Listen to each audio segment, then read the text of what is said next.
Nous sommes le 17 janvier, donc à mi-janvier. Les Lakers occupent la 6e place de la conférence Ouest. Une conférence où il y a une différence de victoire très ténue entre le 3e et le 12e.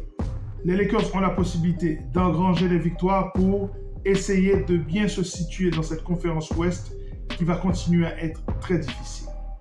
Dans cette série de 8 matchs que les Lakers vont jouer, il faut qu'ils gagnent 5 de ces matchs pour bien se positionner dans cette conférence Ouest. Donc nous allons parler du calendrier des Los Angeles Lakers, les 8 prochains matchs qui peuvent déterminer le sort, le destin de cette équipe des Lakers, si elle peut continuer à rêver de play-in ou si tout simplement elle peut se qualifier pour les playoffs. Nous allons analyser tout ça. Lakers tout le temps, c'est tout de suite. Step 1, wake up early, gonna rise with the sun. Step 2, get some good, some food in you. Step 3, think real hard about what you wanna be. Step 4, everybody just do your thing. Wake up, today's gonna be a good day. Wake up, today's gonna be a good day.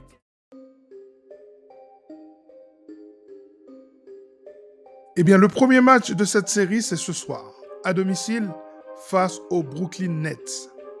Les Los Angeles Lakers ont la possibilité d'engranger une 2e victoire consécutive. Normalement, je ne vois pas comment les Lakers pourraient laisser filer ce match. Ça me semble tout à fait impossible. Bien sûr, D'Angelo Russell sera là. Il aura à cœur de faire un grand match face à son ancienne équipe. C'est le genre de la maison. Mais malgré le fait qu'il va essayer de cibler Austin Reeves, on va lui envoyer du Max Christie ou alors du Gabe Vincent. Normalement, je ne vois pas comment cette équipe pourrait battre les Lakers, surtout que les Brooklyn Nets n'essayent pas de gagner les matchs. Ils voudraient bien se situer dans la prochaine loterie pour pouvoir décrocher un excellent choix de draft. Normalement, ça devrait faire 1-0 dans cette série de 8 matchs.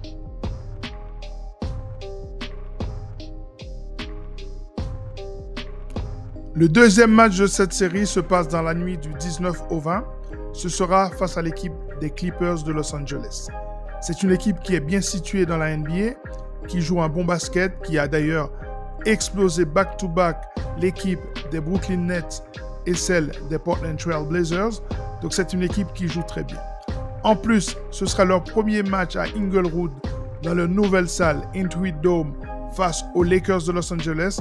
Ils auront à cœur d'envoyer un message aux voisins californiens. Je ne vois pas comment les Lakers pourraient gagner ce match, surtout que l'équipe des Clippers aura 2 jours de récupération. Les Lakers jouent aujourd'hui et ils vont jouer dans la nuit de dimanche à lundi. Alors que l'équipe des Clippers a joué hier soir et elle sera au repos jusqu'au prochain match. Donc on pourrait dire dans cette série de 8 matchs, on serait à 1-1, potentiellement.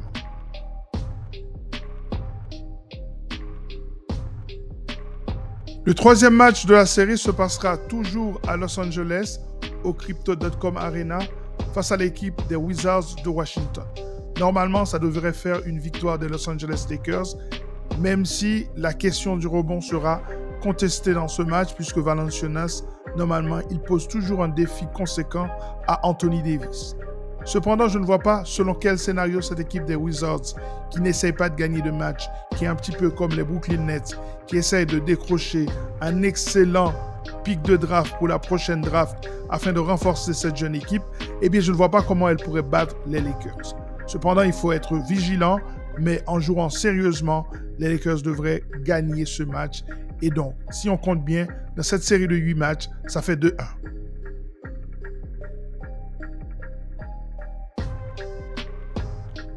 Alors, le 4e match est intéressant, puisqu'il s'agit d'un match face aux champions en titre des Celtics de Boston. Le match se joue à Los Angeles et curieusement, j'ai un bon pressentiment pour ce match, pour plusieurs raisons. D'abord, c'est une équipe que les Lakers aiment jouer. C'est le grand derby de l'histoire de la NBA. C'est le match le plus important, la plus grande rivalité. Donc, on sait que les Lakers vont apporter leur A-game à ce match, c'est-à-dire qu'ils vont prendre ce match sérieusement. Ça, c'est la première raison. La deuxième raison, c'est que c'est une équipe qui aura joué la veille. Cette équipe sera à Inglewood la veille et donc ils arrivent chez les Lakers en étant un peu plus fatigués que les Los Angeles Lakers. Donc ça, c'est un élément intéressant. Et puis, le troisième élément, c'est que les Celtics viennent de perdre face aux Toronto Raptors. Ce n'est pas une équipe qui est si souveraine que cela pour l'instant. Donc, il faut espérer. Si les Lakers veulent faire un gros coup, c'est celui-là qu'il faut prendre. Face aux Celtics de Boston, le champion en titre. On sait aussi que c'est une équipe qui est capable de mettre une pâtée à l'équipe de Los Angeles. On sait que si les Lakers n'arrivent pas dans de bonnes conditions et qu'ils ne font pas circuler la balle et qu'ils ne protègent pas le cercle et que cette équipe de Boston est capable de cibler certains joueurs des Lakers, eh bien ça peut être une longue nuit même à Los Angeles pour les Lakers. Mais je ne sais pas pourquoi, je sens bien ce match. Donc si je regarde bien, on serait potentiellement à 2-2 ou même à 3-1.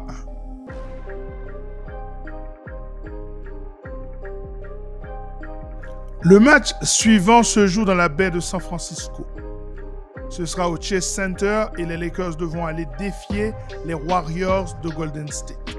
Et c'est un match complètement dangereux. Pourquoi ? Parce que l'équipe de Golden State doit engranger absolument quelques victoires pour se placer dans cette course au play-in ou bien au play-off, le cas échéant. Donc ça va être un match difficile. Ça va être un match où les Lakers doivent défendre le périmètre à merveille. Ils vont devoir courir derrière un certain Steph Curry et même Buddy Hield. Ça va être un match extrêmement compliqué. Je vois une victoire des Warriors. Donc si j'ai bien compté, potentiellement on est à 2-3 ou à 3-2. Ça dépendra de la victoire ou pas face aux Celtics de Boston.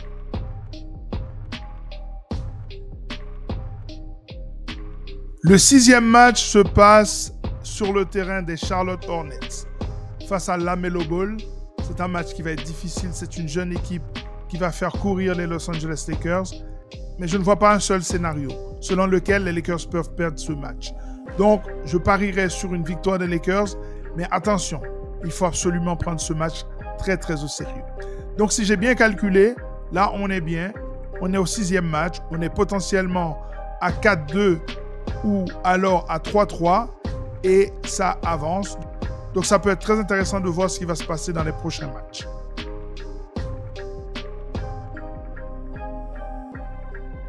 Le 7e match, c'est dans la nuit du 28 au 29 face aux Sixers de Philadelphie. Comme toujours, il est très difficile de prévoir ce qui va se passer face aux Sixers puisqu'on ne sait pas qui sera sur le terrain. Est-ce que Joel Embiid sera là? Est-ce que Paul George sera là? Est-ce que Maxey sera là? Donc, tout dépendra de la présence de ces 3 joueurs sur le terrain. Mais dans un match comme celui-ci, je vois un danger assez important face à une équipe qui essaye de gagner les matchs. Et là, il va falloir être très sérieux. Et si je devais parier, je parierais sur une défaite face à l'équipe des Sixers. En même temps, ce match est tout aussi prenable.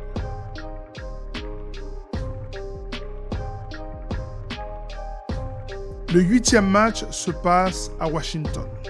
Ce match présente un avantage et 2 inconvénients. L'avantage, c'est que l'équipe des Wizards sera en back-to-back. Et les 2 désavantages, c'est que premièrement, les Lakers ont tendance à jouer au niveau de leurs adversaires et à sous-estimer une équipe réputée faible. Et deuxièmement, c'est surtout le plus important, les Lakers terminent leur road trip. Et quand vous terminez le road trip, le dernier match est souvent un match piège.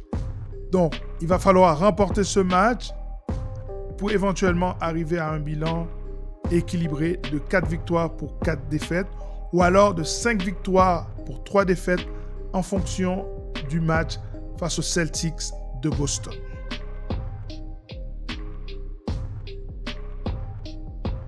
Récapitulons donc. Le match face aux Nets, victoire des Lakers. Le match face aux Clippers, défaite des Lakers. Le match face aux Wizards, victoire des Lakers. Le match face aux Celtics, victoire des Lakers. Le match face aux Warriors, défaite des Lakers. Le match face aux Hornets, victoire des Lakers. Le match face aux Sixers, défaite des Lakers. Et enfin, le match face aux Wizards, victoire des Lakers. Donc, vous avez bien compris. Si les Lakers veulent avoir un bilan équilibré ou positif, il faut absolument battre Boston. Et c'est pour ça que je dis dès aujourd'hui, Buck Foston.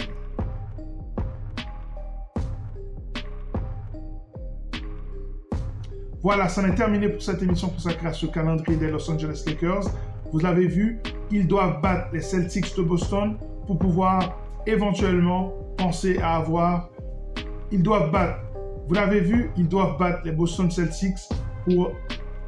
Ils doivent battre les Boston Celtics pour obtenir un bilan de 5 victoires pour 3 défaites dans cette série de 8 matchs et pouvoir espérer se qualifier pour les playoffs. À très bientôt. Ciao.